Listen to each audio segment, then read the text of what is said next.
Olá, gente. Vamos dar continuidade à nossa aula. Aula passada, a gente falou de RASOP, os principais conceitos que seria o RASOP. RASOP ele tem é uma técnica de identificação de perigos, onde ela consiste em detectar determinados desvios de processo em relação a valores, parâmetros que são estabelecidos como normais. Então, o foco basicamente do RASOP são os desvios de variáveis de processo. Então, para isso a gente faz a utilização de palavras guias. Por exemplo, um fluxo, eu posso ter nenhum fluxo, menos fluxo, mais fluxo, fluxo reverso, pressão menos, mais, temperatura menos, mais, nível menos, mais. E isso pode ser considerado desvio ou não, baseando-se em um padrão pré-estabelecido de projeto da instalação. Na aula passada nós falamos aí do método. O método consiste em identificar essas variáveis de processo e aplicar essas palavras guias diante de um processo em específico. Então a gente parte da palavra guia em si e a gente identifica esses desvios, se houver desvios. Por exemplo, nós temos aqui não nenhum, negação do propósito do projeto, nenhum fluxo. Deveria ter fluxo? Se deveria ter fluxo, aquilo é considerado desvio. Ainda na aula passada, nós falamos aí da lógica que é apresentada. Existem processos que são considerados contínuos. Ora, o processo em si, se a gente for estabelecer uma lógica para ele, seria que eu tenho entradas, processo e saída. Nesse processo, eu vou ter o que a gente chama de sistema. A entrada, processo, saída seria o sistema em si. E nesse processo nós teremos aí alguns pontos que seriam de interconexão desse sistema até eu chegar na minha saída. Então a gente vai entender que dentro de uma linha de processo eu tenho elementos de um sistema, equipamentos,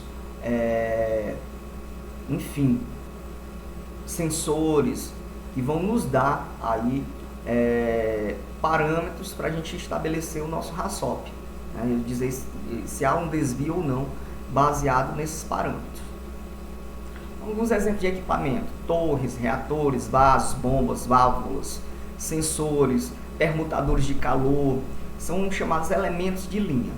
Então, para que a gente possa aplicar em processos contínuos, nós temos que, primeiro, imaginar a linha operando nessas condições normais de projeto.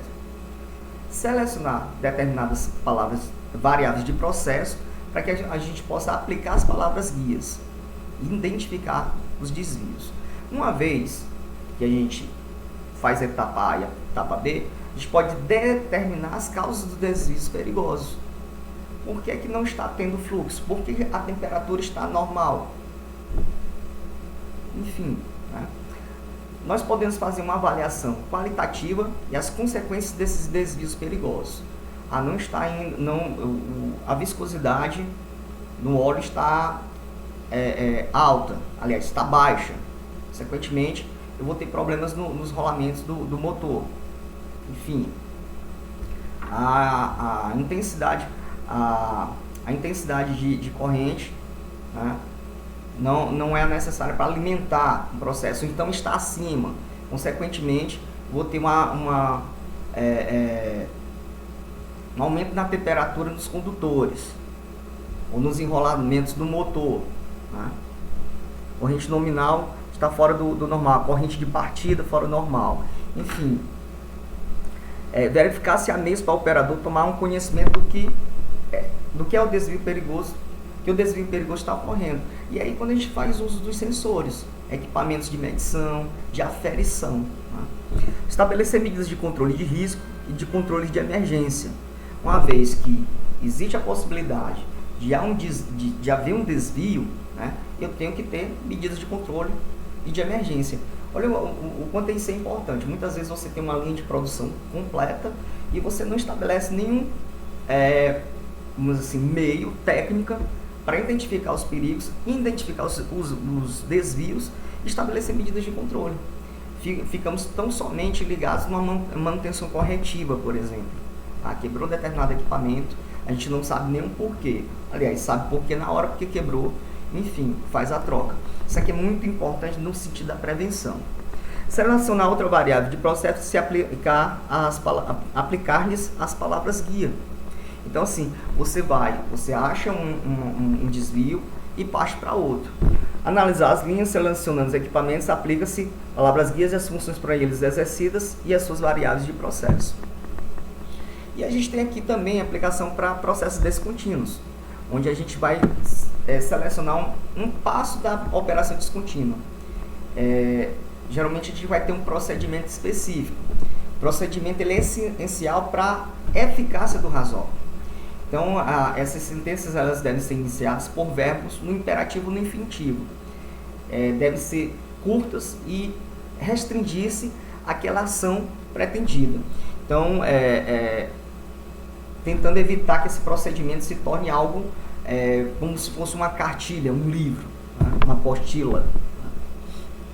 Então, a gente vai aplicar nos processos descontínuos as palavras guias, que seriam passo a passo selecionar para detectar o desvio, verificar o desvio naquele processo, verificar se o operador vai dispor de meios para detectar esses desvios, esses perigos. Uma vez sendo positivo esse item, a gente vai estabelecer medidas de controle de risco e de emergência e selecionar um segundo passo, né?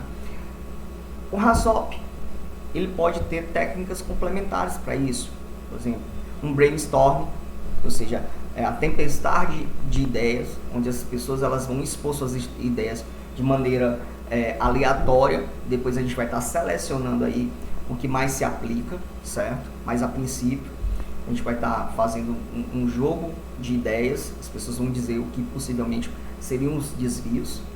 A gente pode estabelecer formulários, checklists, uma PR pode ser auxiliar também. Aqui a gente tem, por exemplo, um exemplo de RASOP. RASOP de identificação de perigos e operabilidade. Aqui, começamos com o objetivo da análise, que seria o sistema de aquecimento de carga para uma torre de destilação de petróleo. Tem o órgão, folha, número, data, executado o nome dos executantes, né?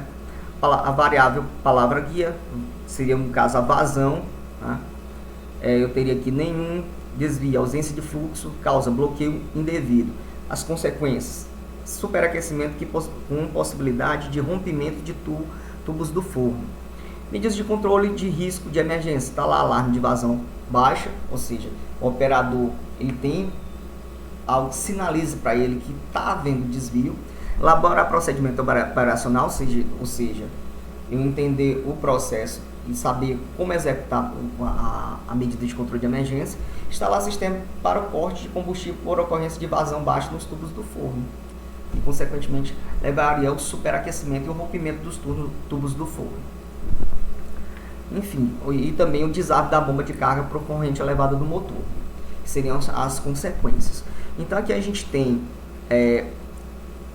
um exemplo de RASOP para um processo, né, de sistema de aquecimento de carga para torre de destilação de petróleo.